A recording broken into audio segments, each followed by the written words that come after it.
Chapter 21. Matador with a radio stops wired bull. Such mind control experiments by Dr. Jose Delgado were reported in the New York Times by John A. Osmondson. Sunlight poured down and over the high wooden barriers on the edge of the ring as the brave bull bore down on an unnamed matador, but this wasn't any matador, it was a scientist who had never faced a fighting bull.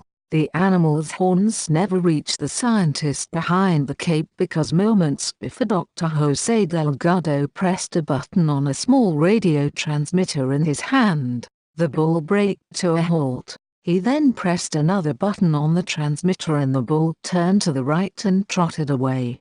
The bull was obeying commands from his brain that had been called forth by electrical stimulation by the radio signals of certain regions in which fine wire electrodes had been painlessly implanted the day before. The experiment conducted in Córdoba, Spain by Dr. Delgado of Yale University School of Medicine, was probably the most spectacular demonstration ever performed of the deliberate modification of animal behavior through external control of the brain. Dr. Delgado was trying to find out what makes brave bulls brave, just as his other experiments have aimed at finding the biological basis for emotions, personality and behavior in man and other animals through electrical stimulation of their brains. He's been working in this field for more than 15 years. Techniques that he and other scientists have recently developed have been refined to the point where he believes a turning point has been reached in the study of the mind.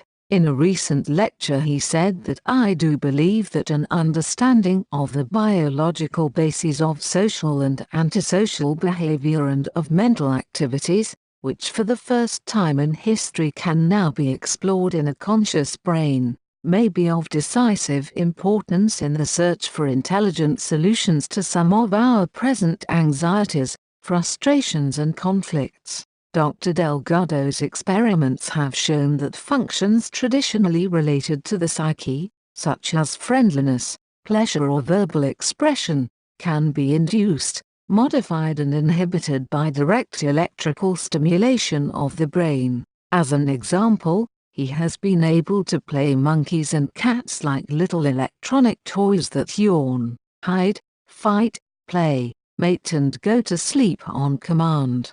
With humans under treatment for epilepsy, he has increased word output six-fold in one person, produced severe anxiety in another, and in several others he has induced feelings of profound friendliness, all by electrical stimulation of specific regions of their brains. Some of Dr. Delgado's results include: monkeys will learn to press a button that sends a stimulus to the brain of an enraged member of the colony and calms it down, indicating that animals can be taught to control one another's behavior. A monkey, stimulated to extremely aggressive behavior, will make intelligent attacks only on competitive members of the colony, sparing other, friendlier ones. Monkeys and cats can be triggered into sequential behavior in which one might open its mouth, turn around, walk to a corner, climb a wall, jump down and return to start, repeating those movements in the same order every time they are stimulated, but they will modify the pattern if other animals get in the way or if they are threatened.